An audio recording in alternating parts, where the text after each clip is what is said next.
गजानन महाराज की जय, संत जगन्नाथ जी महाराज की जय, संत इमामशाह महाराज की जय. ओम नारायण. ज्ञानोबा तुकाराम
प्रतीक तू दोन खुर्च्या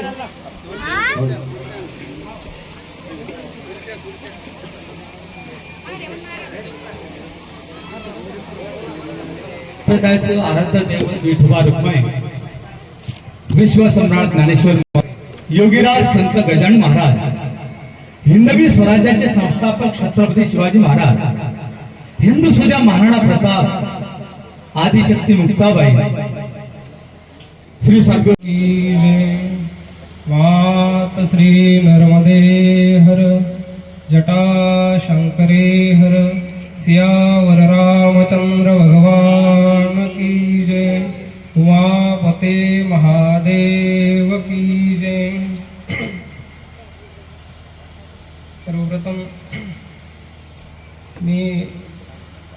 समस्त पंचक्रोशीच्या वतीने स्वामीजींचं या ठिकाणी मनापासून धन्यवाद व्यक्त करतो. कारण महाराजांकडे वीड नसतानाही महाराज आपल्याकरता या ठिकाणी आले. विशेष म्हणजे या बाल संस्कार शिबिरामध्ये जे मुलं शिकतात त्यांच्याकरता महाराज श्री वेळात वेळ काढून आले. सकाळी उठल्यानंतर कोणता श्लोक म्हणतात? कराग्रे वसते लक्ष्मी करमध्ये सरस्वती करमूले तू गोविंद प्रभाते कर दर्शन. हनुमंतरायांच्या दर्शनाला गेल्यानंतर मनोजवं मारुततुल्य वेगं जितेंद्रियं बुद्धिमतां वरिष्ठं वातात्मजं वानरयूथमुख्यं श्रीरामदूतं शरणं प्रपद्ये. 15 अध्यायातले 5 श्लोक पहिले. ओम श्री परमात्मने नमः. अथ पंचोदशोऽध्यायः. श्री भगवानुवाच ऊर्ध्वमूलमदशाखम् अश्वत्थं प्राहुरव्ययम् छन्दांसि यस्य पर्णानि यस्तं वेद स वेदवित् अधोच्छ्वरं प्रसुता तस्य शाखा गुणप्रवृद्धा विषयप्रवाला अदच्छ मूलानि नुसन्ततानि कर्मानुबन्धीनि मनुष्यलोके न रूपमस्य ततोपलभ्यते नान्तो न चार्गिन्न सम्प्रतिष्ठा अश्वस्थमेनं सुविरूढमूलं मसङ्गशस्त्रेण दृढेन चित्वा ततः पदन्तं परिमार्गितव्यं यस्मिन् गता न निवर्तन्ति भूया तमेव चाद्यं पुरुषं प्रपद्ये यथा प्रवृत्ति प्रसुता पुराणी निर्माणमोहाजितसङ्गदोषा अध्यात्मनित्या विनिवृत्तकामा द्वैर्यमुक्ता सुखदुःखसज्ञे गच्छन्तमुदा पदव्यतत् न तद्भासयते सूर्यो न शशाङ्को न पावकः यद्गत्वा न निवर्तन्ते तद्धामं परमं मम महिमैवाञ्च जीवलोके जीवभूत सनातनः मनषष्ठानि इन्द्रियाणि प्रकृतिस्थानि कर्षति शरीरं यद्वापनोति यच्चापि संयाति. तर त्या सुट्ट्यांमध्ये त्यांचं फक्त मोबाईलवरतीच लक्ष असतं. मोबाईलच करत असतात. तारक मेहता का उलटा चष्मा. वसुदे लक्ष्मी करवते सरस करमुले तू गोविंद प्रभाते कर दर्शन. रामभद्राय रामचंद्राय वेदेशे रघुनाथाय नाथाय सीतायां पते नमः. वासुदेवाय हरे परमात्मने प्रणत क्लेशनाशाय गोविंदाय नमो नमः. अंबादास करता टाळी वाजवा.